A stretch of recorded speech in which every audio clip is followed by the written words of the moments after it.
Bismillahirrahmanirrahim. Assalamualaikum warahmatullahi wabarakatuh. Selamat pagi anak-anak. Bagaimana kabar kalian pada hari ini? Mudah-mudahan semuanya selalu dalam keadaan sehat walafiat. Amin. Ya, hari ini Ibu akan menjelaskan masih di tema 6 tentang panas dan perpindahannya, muatan bahasa Indonesia. Kita mulai ya, Nak. Tujuan pembelajaran pada hari ini adalah kalian dapat memahami tentang pengertian teks eksplanasi, tentang ciri-ciri teks eksplanasi, memahami struktur teks eksplanasi, dan Ibu harap kalian dapat membuat ringkasan pada teks eksplanasi. Apa itu teks eksplanasi? Teks eksplanasi adalah teks yang berisi tentang proses terjadinya atau terbentuknya peristiwa alam atau sosial. Peristiwa alam maupun sosial yang terjadi di sekitar kita selalu mempunyai hubungan sebab akibat dan proses. Melalui teks eksplanasi, setiap kejadian yang terjadi di sekitar kita tidak hanya diamati dan dirasakan saja, tapi juga digunakan sebagai pembelajaran. Teks ini bertujuan untuk menjelaskan fenomena yang terjadi dan menjelaskan sebab akibat suatu peristiwa. Ciri-cirinya adalah yang pertama, informasi yang dimuat dengan berdasarkan fakta, jadi bukan dibuat-buat, benar-benar terjadi. Ciri yang kedua adalah teks ini berisi informasi yang bersifat keilmuan, jadi ada pengetahuannya. Ciri yang ketiga, sifatnya informatif serta tidak berusaha untuk mempengaruhi pembaca untuk bisa percaya terhadap hal yang dibahas. Ini dia strukturnya. Jadi di dalam teks eksplanasi itu ada yang disebut sebagai pernyataan umum, ada juga deretan penjelas, dan ada juga interpretasi. Pernyataan umum berisi penjelasan umum tentang topik yang akan dijelaskan, bisa berupa fenomena tersebut atau penjelasannya. Deretan penjelas itu berisi penjelasan mengenai proses terjadinya fenomena yang disajikan secara urut atau bertahap. Deretan penjelas ini mendeskripsikan dan menguraikan suatu sebab akibat mengapa fenomena itu terjadi. Dan struktur yang terakhir adalah interpretasi, berisi intisari atau kesimpulan dari pernyataan umum dan deretan penjelas tadi. Nah, ini cara meringkas teks eksplanasi. Yang disebut ringkasan adalah intisari dari suatu teks yang terdiri atas pokok pikiran tiap paragraf. Jadi, sebelum kita membuat ringkasan, kita harus apa? Yang pertama, baca teks dengan seksama. Artinya dibaca dari awal sampai akhir. Jangan ada yang kalian tinggalkan atau ditinggal.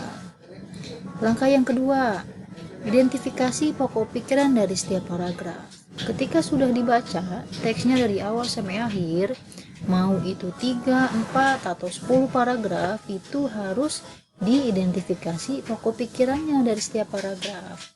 Baru dari situ bisa dituliskan pokok pikirannya menggunakan bahasamu sendiri. Tentunya menggunakan bahasa yang baik dan benar. Yang terakhir, rangkai kalimat-kalimat pokok pikiran tadi menjadi sebuah paragraf. Ya, paragraf yang padu dan mudah untuk dipahami. Itu baru namanya meringkas. Jadi dibaca keseluruhan teksnya, diidentifikasi pokok pikirannya di setiap paragraf, ditulis pokok pikirannya menggunakan bahasa yang baik dan benar, menggunakan bahasamu sendiri, dan yang terakhir dirangkai. Artinya disatukan dari pokok pikiran setiap paragraf tadi menjadi satu paragraf. Ini dia contohnya. Perhatikan contoh berikut. Tinggi Menara Eiffel yang selalu berubah. Kenapa berubah ya? Menara Eiffel merupakan salah satu arsitektur terkenal di Paris, Perancis. Kalian juga pasti tahu. Di balik unik dan megahnya Menara Eiffel, terdapat fakta menarik bahwa tinggi menara tersebut bisa berubah-ubah. Tinggi Menara Eiffel rata-rata adalah 324 meter dari tanah. Namun, tingginya bisa berubah tergantung musim. Kok begitu?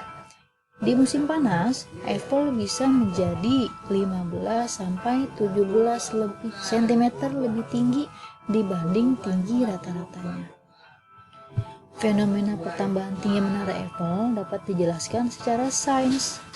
Pertambahan tinggi Menara Eiffel terjadi karena adanya pemuaian ketika matahari di musim panas lebih kuat dan lebih lama menyinari Eiffel.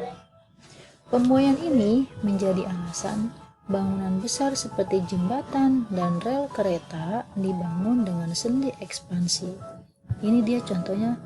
Jadi sendi ekspansi itu maksudnya setiap ada bahan besi seperti ini, dia dibuat berongga-rongga. Itu namanya sendi ekspansi. Bangunan tersebut sengaja didesain dengan beberapa kerenggangan jarak antara satu rangkaian dengan lainnya, agar tidak rusak ketika pemuaian terjadi.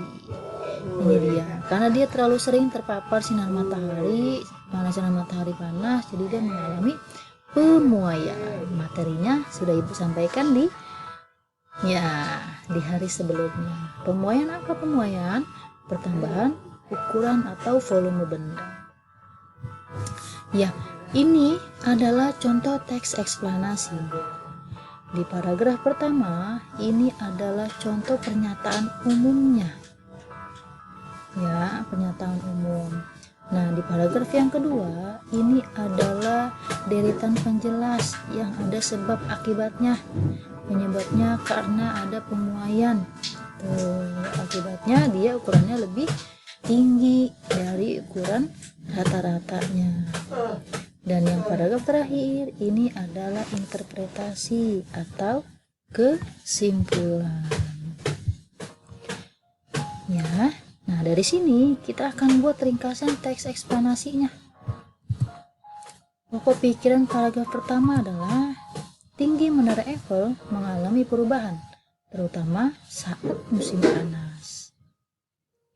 Nah, pokok pikiran paragraf kedua itu adalah pertambahan tinggi Menara Eiffel terjadi karena adanya peristiwa pemuaian logam yang menyusun menara itu. Jadi ada pemuaian di Menara Eiffel. Dari kedua paragraf ini pun kita sudah bisa membuat ringkasan teks eksplanasinya. Apa dia ringkasannya? Nah, dari pokok pikiran paragraf yang pertama dengan paragraf kedua ini kita gabungkan. Setelah kita baca, kita tentukan pokok pikirannya dengan bahasa kita sendiri, baru dirangkai dari pokok pikiran yang tadi sudah kita rangkai per paragraf, kita jadikan satu, itu namanya ringkasan. Apa bunyi ringkasannya? Tinggi Menara Eiffel di Perancis dapat berubah-ubah, terutama saat musim panas. Hal tersebut terjadi karena Menara Eiffel yang tersusun mengalami pemuaian akibat paparan sinar matahari. Oke. Cukup sekian penjelasan dari Ibu Sulis. Semoga apa yang Ibu sampaikan dapat kalian pahami. Jangan lupa untuk mencatat informasi penting yang telah Ibu sampaikan ya nak. Tetap semangat dan jaga selalu kesehatan. Assalamualaikum warahmatullahi wabarakatuh.